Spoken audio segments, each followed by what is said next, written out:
Hello, it's Moira here, and in this video tutorial we're going to look at making tassels for your overlay mosaic project, and we're going to incorporate all those ends that you have left. The tassel I'm going to demonstrate is an 11 strand tassel. It uses 5 of the rows, the ends of the rows, and I've inserted 6 extra strands. The finished length of tassel that I have created is a 13 centimetre or 5-inch tassel. Of course, you can increase or decrease the size of tassel to fit the product that you are making. When making tassels, you do have to think ahead when you're actually creating your product. I left very long ends because I knew I wanted quite a long tassel. The length of end that I left was 20 centimetres, roughly 8 inches. Now remember I said I was going to add 6 extra strands into my tassel, so I've already cut my strands to size, and I'm going to use 3 different colours because I want to incorporate that mustard into my tassel, just to pick up the mustard that's actually in my product.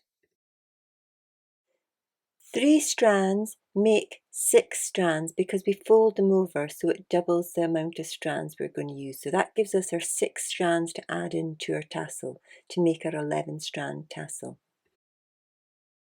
If you want a chunkier tassel, add in more strands. If you want a skinnier tassel, take some strands out. To make it easier to cut 20 centimetre strands, which is the length that I'm looking for my strand to be, I created a little piece of card, and I wrap my yarn very loosely around this card as many times as I am requiring. The reason that I'm wrapping it loosely, because I'm using a wool yarn, my yarn tends to bounce up. So if I stretch it too much, I'll actually end up with a shorter tassel than I'm actually wanting. Once you're happy you've got the correct amount of strands that you require, cut your yarn at the same end that you started with, and then cut through all those strips that you created. Remember, you're only cutting one side because you're folding the yarn in half to make it the required length. I'm going to add these strands to my brown pile, and we're now ready to go and create some tassels.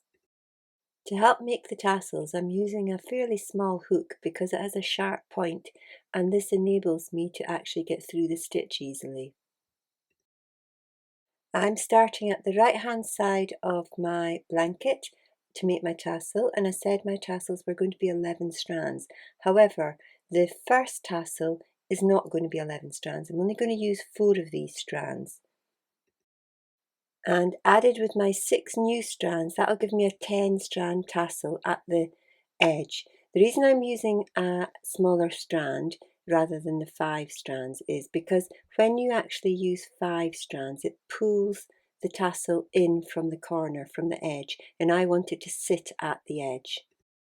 I'm going to insert my hook between stitch 3 and stitch 4. It doesn't matter where you insert it because it's going to be covered up with the knot anyway. So insert from the bottom of your fabric to the top of your fabric with your hook. Then get your 3 strands and make sure that they're quite even and pull them through.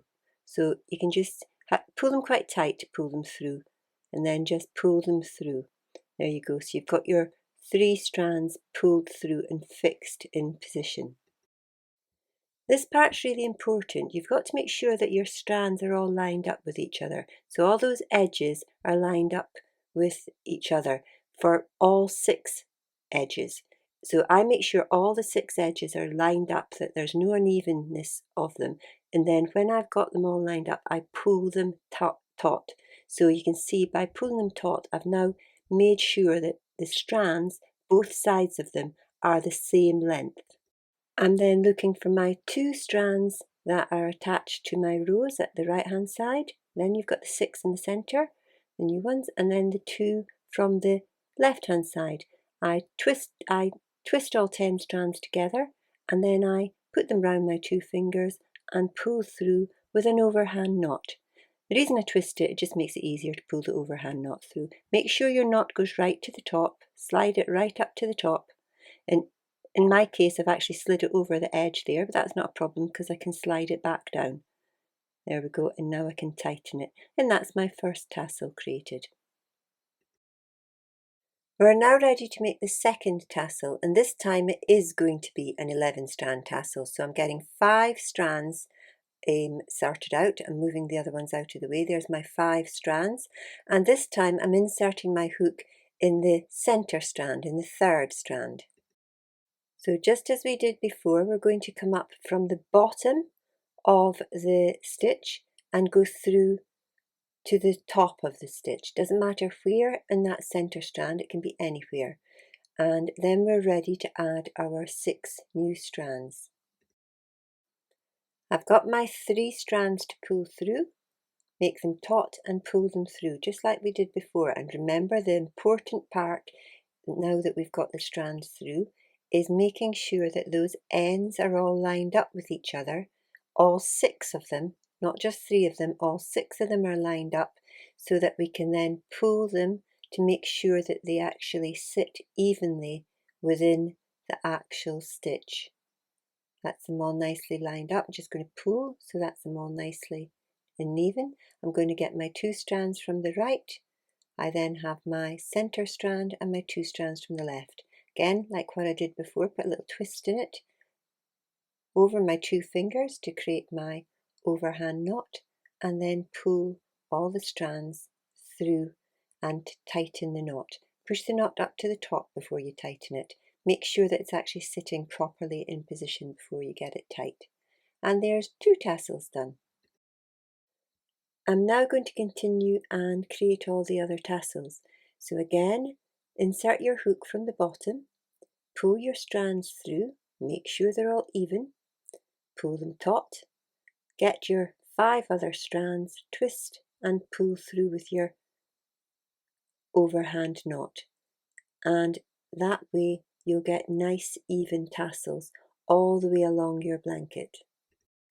I'm going to continue making my tassels all the way along, and when I get closer to the other end of my blanket, to the left hand side of my blanket, I will come back and let you see how we finish the last tassel.